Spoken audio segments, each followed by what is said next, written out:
السلام علیکم ورحمۃ اللہ وبرکاتہ۔ بسم اللہ الرحمن الرحیم۔ سب سے پہلے آپ سب کو بہت بہت عید کی مبارکباد قبول ہو۔ دعا کرتا ہوں کہ اللہ تعالیٰ خوشیوں والی، رحمتوں والی اور برکتوں والی عید ہمیشہ آپ کی زندگی میں لائے، اور جو کچھ ماہ مبارک میں ہم سب نے ٹوٹی پھوٹی چھوٹی موٹی عبادتیں کی ہیں، اللہ شرف قبولیت بخشے۔ اللہ يتقبل منا ومنكم صالح الاعمال۔ واقعی اللہ تعالیٰ ایک عجیب سا ماحول رمضان سے پہلے تھا، اور سب عجیب سے ایک غم اور رنج کے شکار تھے، لیکن رمضان کا مبارک مہینہ آیا اور پھر چلا بھی گیا، لیکن جاتے جاتے بہت ساری خوشیاں اور کافی راحت اور اطمینان چھوڑ کر گیا ہے، کیونکہ بہت سو کی زبان سے یہ سننے کو ملا کہ دیکھو ایک شر تھا، لیکن اللہ نے خیر کے کیسے کیسے پہلو اس میں نکالے کہ ماشاءاللہ لوگوں نے اس ماہ میں اپنے گھروں کو عبادتوں سے آباد کیا۔ اللہ اکبر۔ وہ گھر جن میں کئی ایسے میسیجز آئے کہ کبھی انہوں نے نمازیں گھر میں نہیں پڑھی تھیں، بلکہ سوچ بھی نہیں سکتے تھے کہ ہم گھر میں فیملی کے ساتھ مل کر نماز پڑھیں گے، ہمارے بچے نماز پڑھائیں گے، کبھی ہمیں بھی نماز پڑھانے کا موقع ملے گا، اور کبھی میں امام بن کر اپنی فیملی کو نماز پڑھاؤں گا۔ یہ تو میں نے زندگی میں نہیں سوچا تھا، لیکن ایسا موقع رمضان میں ملا کہ پورا مہینہ بحیثیت امام صاحب البیت رہے اور اہل و عیال سارے مقتدی بن کر رہے۔ ماشاءاللہ، یعنی اتنی عبادتیں لوگوں نے کرنے کی کوشش کی ہیں، اور ایسا ماحول بنا رہا ہے گھروں کا کہ بعد میں تو یہ بھی کہا، بلکہ اکثر سے میں نے یہ سنا کہ کسی رمضان میں اتنی کچھ عبادتیں ہم سے نہیں ہو پائی تھیں جتنے اس مہینے میں ہم نے کرنے کی کوشش کی، اور جو کچھ عبادتیں اللہ نے ہم سے کروائی ہیں، اللہ نے ہمیں جو توفیق دی ہے، اس سے پہلے ہم نے کبھی نہیں کیا۔ اتنا ایسا ماحول کبھی نہیں تھا، اتنا خوشگوار ماحول گھر کا ہمارے کبھی نہیں تھا۔ ایسے لوگوں نے یہ میسج کیے کہ شیخ ہم نے اس مرتبہ قرآن ختم کیا ہے، تراویح میں قرآن ختم کیا۔ وہ حافظ قرآن نہیں ہے، کہتے ہیں ہم نے نماز میں قرآن ختم کرنے کا تو ہمارے پاس تصور بھی نہیں تھا۔ وہ تو ہم امام صاحب انڈیا میں خاص طور پر امام لائے جاتے ہیں، پاکستان میں بھی یہی ماحول ہے کہ امام لائے جاتے ہیں اور وہاں پر قرآن کو ختم کیا جاتا ہے، مطلب مکمل پڑھا جاتا ہے۔ تو یہاں پر تو یہ چیزیں بالکل ختم تھی، لیکن الحمدللہ بہت سارے گھروں میں تراویح پڑھی گئیں اور مکمل قرآن نماز میں پڑھا گیا ہے۔ یہ بہت ہی خوشائند بات ہے۔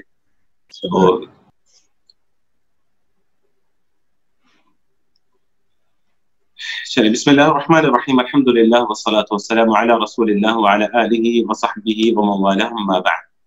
اعوذ باللہ السمیع العلیم من الشیطان الرجیم، من ہمزہ ونفخہ ونفثہ، بسم اللہ الرحمن الرحیم۔ رب اشرح لي صدري ويسر لي امري واحلل عقدة من لساني يفقهوا قولي، سبحانك لا علم لنا الا ما علمتنا انك انت العليم الحكيم، اللهم لا سهل الا ما جعلته سهلا وانت تجعل الحزن اذا شئت سهلا۔ معزز طلباء اور طالبات، رمضان کے ایک لمبی چھٹی کے بعد ہم دوبارہ آپ کا اس کلاس میں استقبال کرتے ہیں، اور اس دعا کے ساتھ ہم آج کے اس کلاس کو شروع کریں گے کہ اللہ تعالی ہمیں نفع بخش علم عطا فرما، اور حصول علم کی راہیں آسان فرما، اور اس علم کے حصول میں ہمیں ثابت قدمی عطا فرما، اور ہمیں باعمل عالم دین بنا۔ یقیناً یہ ایک لمبی مدت سے آپ سب لوگوں کا اس کلاس کے ساتھ جڑے رہنا، یہ یقین مانیں کہ ایک آپ لوگوں کے حصول علم یہ خاص طور پر شریعت سے، اسلام سے، دین سے، اللہ اور اس کے رسول سے محبت کی واضح دلیل ہے کہ اتنے سالوں سے آپ لوگ اس علم سے جڑے ہوئے ہیں، اور ماشاءاللہ کبھی ہم اپنے آپ میں تھکان محسوس کرتے ہیں بحیثیت استاد، لیکن آپ میں یہ تھکان ہم نے کبھی محسوس نہیں کی ہے، اور آپ میں چند تو ایسے ہیں جن کے جذبے اور جن کے شوق ہم سلام کرتے ہیں کہ شاید ان کا جذبہ، ان کا شوق، ان کی ہمتیں کہ ہمارے جذبات، ہمارا شوق زندہ رہتا ہے۔ تو اللہ رب العالمین ہمیں ثابت قدم رکھے۔ یہ بہت ہی عظیم کام ہے، بھلے امت مسلمہ اس کی فرضیت سے غافل ہے، اس کی اہمیت سے امت مسلمہ غافل ہے، اور جہاں پر کوئی عصری اور کوئی دنیاوی چیز کے تقسیم ہونے کا اعلان ہو جائے تو شاید ہزاروں لاکھوں کی تعداد میں لوگ شریک ہو جائیں، لیکن جہاں دین کے، شریعت کے علم کے تقسیم کی بات ہو تو وہاں پر گنے چنے لوگ ہی آئیں گے، اور یہ ایسے ہی ہوگا کیونکہ اللہ تعالیٰ نے کیا کہا، وَقَلِيلٌ مِّنْ عِبَادِيَ الشَّكُورُ، جہاں پر خیر ہوگا وہاں پر میجورٹی نہیں ہوگی، جہاں خیر ہوگا وہاں پر ہمیشہ لوگ کم ہوں گے۔ تو بعض لوگ جن کو پتہ نہیں ہے وہ میجورٹی کو دیکھ کر سمجھتے ہیں اتنے سارے لوگ وہاں ہیں تو کیا وہ غلط ہے کیا؟ تو ہم یہی کہتے ہیں کہ جہاں زیادہ لوگ ہوتے ہیں وہاں غلط ہی ہوتا ہے، جہاں کم لوگ ہوں گے وہیں پر حق ہوگا، کیونکہ اللہ تعالیٰ نے ہمیشہ سے تھوڑے لوگوں کی تعریف کی اور کہا کہ اکثر لوگ مومن نہیں ہیں اور اکثر لوگ سمجھدار بھی نہیں ہیں، کم ہی لوگ سمجھدار ہوتے ہیں، کم ہی لوگ مومن ہوتے ہیں، کم ہی حق پر ہوتے ہیں۔ تو اسی طرح حصول علم کا شوق لے کر جو آپ شریک ہوئے ہیں تو یہ تعداد بھی بہت ہی کم ہے، لیکن یہ تعداد جو فی الحال 20 تک کی جو تعداد ہے، میں سمجھتا ہوں کہ یہ 20 افراد نہیں ہے، یہ 20,000 اور 20 لاکھ لوگوں تک علم دین کو پہنچانے والے 20 افراد ہیں انشاءاللہ، کیونکہ ان میں کا ہر ایک فرد، اگر مجھے نہیں پتا اس میں جو لسنرز ہیں وہ کس حد تک انہوں نے اپنے آپ کو جوڑ رکھا ہے حصول علم سے، لیکن جو ہمارے طلباء ہیں، جو اتنے سالوں سے ہمارے طلباء اور طالبات ہیں، جو اتنے سالوں سے ہمارے ساتھ جڑے ہوئے ہیں، مستقبل میں انشاءاللہ یہ ہزاروں لاکھوں تک اس علم کو پھیلائیں گے انشاءاللہ۔ اسی لیے اس راہ میں لوگ کم ہی ہوتے ہیں اور وہ خوش نصیب آپ سب ہیں۔ اور پھر اللہ رب العالمین چنتا ہے خیر کے لیے، ہمیشہ اللہ رب العالمین چنتا ہے، چننے کا لفظ استعمال ہے، اختیار کرتا ہے، کہا هو اجتباکم، اجتباکم، جیسے نبیوں کو اللہ تعالیٰ چنتا ہے، انبیاء اللہ کے چنندہ بنتے ہیں، تو انبیاء کے وارثین بھی وہ چنندہ ہی ہوتے ہیں۔ اور انبیاء کے وارثین کون ہیں؟ انبیاء کے وارثین کون ہیں؟ انبیاء کے وارثین وہ دنیا جمع کرنے والے لوگ نہیں ہیں، انبیاء کے وارثین جائیداد و پراپرٹی جمع کرنے والے لوگ نہیں ہیں، انبیاء کے وارثین دنیا سمیٹنے والے لوگ نہیں ہوتے، کیونکہ انبیاء نے دنیا تو نہیں چھوڑا، اس لیے انبیاء لم یورثوا دینارا ولا درہما وانما ورثوا العلم، انبیاء نے علم کو چھوڑا ہے، درہم و دینار کو نہیں چھوڑا انبیاء نے وراثت میں۔ اور ان العلماء ورثۃ الانبیاء، علماء انبیاء کے وارث ہیں، تو جب انبیاء اللہ کے چنندہ بنتے ہیں تو پھر انبیاء کے جو وارث ہیں وہ بھی تو اللہ کے چنندہ بندے ہوں گے، تو یقیناً آپ سب اللہ کے چنندہ ہیں۔ اس پر ہم سب کو اللہ کا بے انتہا شکر بجا لانا چاہیے کہ اللہ نے ہمیں اس عمل کے لیے، اس خیر کے لیے اللہ تعالیٰ نے ہمیں چنا ہے۔ اللہ ہم سب کو ثابت قدم رکھے اور اللہ قبول فرمائے۔ العقیدۃ الواسطیہ، جیسا کہ آپ سب جانتے ہیں کہ شیخ الاسلام ابن تیمیہ رحمہ اللہ کی بہت ہی معروف کتاب ہے العقیدۃ الواسطیہ۔ اس کا نام العقیدۃ الواسطیہ کیوں رکھا، کیا وجہ تھی اور کیا مطلب ہے، یہ سب بتانے کا وقت نہیں ہے یہاں پر، تو جو جن کی جانب سے آئے ہیں آج مہمان بن کر وہ ان سے اس بارے میں ضرور پوچھ لیں، وہ ان سے اس بارے میں انشاءاللہ معلومات لے لیں کہ یہ کتاب کا نام العقیدۃ الواسطیہ کیوں رکھا گیا، کیا وجہ ہے، وجہ تسمیہ کیا ہے، وہ انشاءاللہ آپ کو بتا دیں گے۔ فی الحال ہم آگے بڑھتے ہیں، اور موضوع ہمارا چل رہا تھا العقیدۃ الواسطیہ میں کہ اثبات صفت کلام اللہ عز وجل، کہ اللہ رب العالمین کے صفت کلام کو ثابت کرنا، کہ اللہ رب العالمین کلام کرتا ہے، تو اللہ رب العالمین بات کرتا ہے، اور اللہ رب العالمین کا جو کلام ہے وہ آواز اور حروف پر مشتمل ہے۔ اللہ رب العالمین کئی طریقے سے کلام کرتا ہے، آواز دیتا ہے اللہ رب العالمین، اللہ رب العالمین کیا کہتے ہیں اس کو، نجوا کو اردو میں سرگوشی کرتا ہے اللہ رب العالمین، اور پھر اللہ رب العالمین جب بات کرتا ہے تو اس کے حروف اور کلمات ہوتے ہیں۔ تو یہ کئی جماعتیں ایسی ہیں جن میں سے خاص طور پر معتزلہ جو گروہ ہے وہ اس بات کا انکار کرتا ہے کہ اللہ رب العالمین کلام نہیں کرتا، اللہ رب العالمین کلام نہیں کرتا. تو ہم یہ کہتے ہیں اہل السنہ والجماعہ کہ اللہ رب العالمین کلام کرتا ہے. اللہ رب العالمین اللہ تعالیٰ نے اپنے لیے اپنی ذات کے لیے صفت کلام کو ثابت کیا ہے، صفت کلام کو ثابت کیا ہے. اب معتزلہ یہ کہتے ہیں کہ اگر ہم مان لیں کہ اللہ تعالیٰ کلام کرتا ہے تو پھر وہی باتیں جو ہمیشہ سے میں بولتا ہوں کہ تشبیہ لازم آئے گی اور جسامت لازم آئے گی.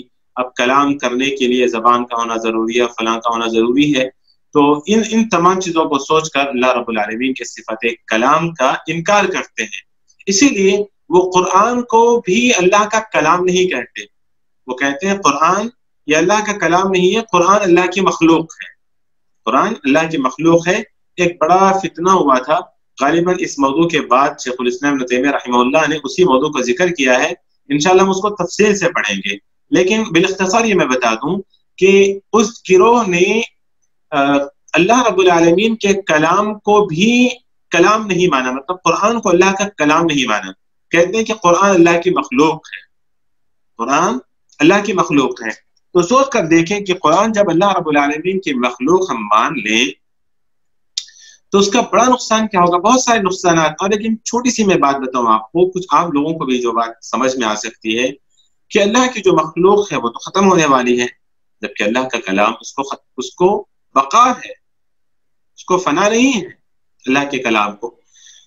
تو اسی بات کا انکار کرتے ہوئے کہ اللہ رب العالمین کلام نہیں کرتا، انہوں نے کہا کہ قرآن بھی اللہ کا کلام نہیں ہے، قرآن مخلوق ہے. ایک بڑا فتنہ، ایک بڑا ہنگامہ ہوا تھا. انشاءاللہ ہم لوگ اس کو تفصیل سے پڑھیں گے. فی الحال شیخ الاسلام ابن تیمیہ رحمہ اللہ نے یہ ثابت کرنے کے لیے کہ اللہ رب العالمین کلام کرتا ہے، بات کرتا ہے، اس کو ثابت کرنے کے لیے قرآن کی بہت ساری آیتیں پیش کی ہیں، جن میں سے کچھ آیتیں ہم نے پڑھی تھی، کچھ آیتیں یہاں پر باقی ہیں. جیسے کیا آیتیں باقی ہیں؟ وَنَادَيْنَاهُ مِنْ جَانِبِ الطُّورِ الْأَيْمَنِ. اس سے پہلے کی آیت کیا تھی؟ وَلَمَّا جَاءَ مُوسَىٰ لِمِيقَاتِنَا وَكَلَّمَهُ رَبُّهُ بھی ہے نا جی. سورہ اعراف کی 143 آیت نمبر، یہاں سے یہ شاید ہم نے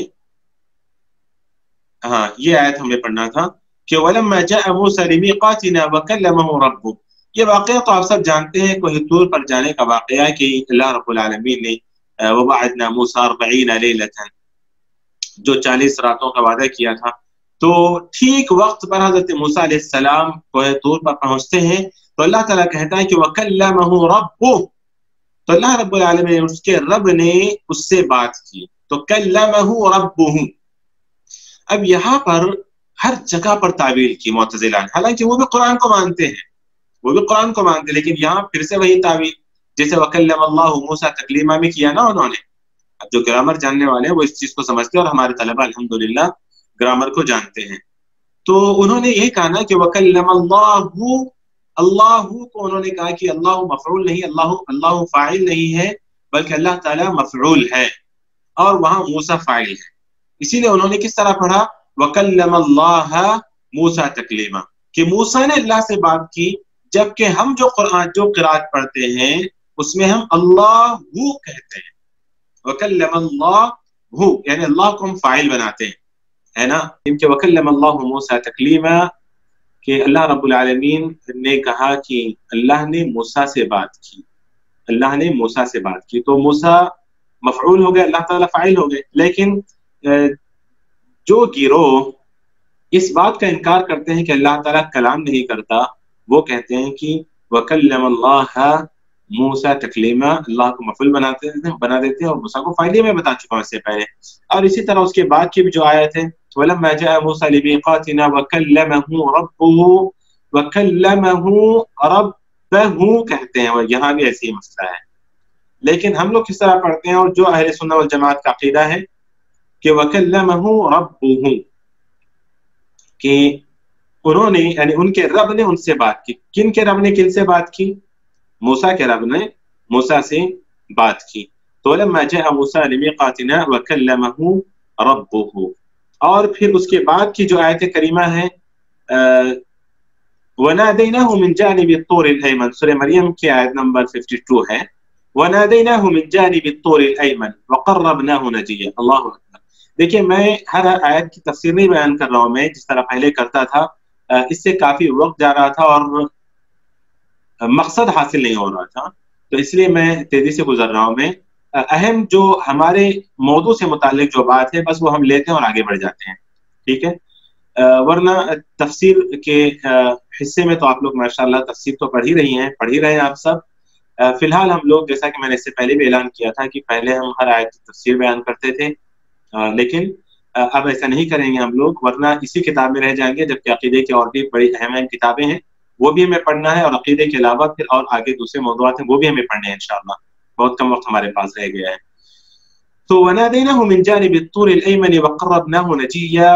اس آیت کریمہ میں دیکھیں اللہ رب العالمین نے اپنی گفتگو کے دو اسلوب بیان کیے ہیں، دو اسلوب. ایک کہا وَنَادَيْنَاهُ اور ایک کہا وَقَرَّبْنَاهُ نَجِيًّا.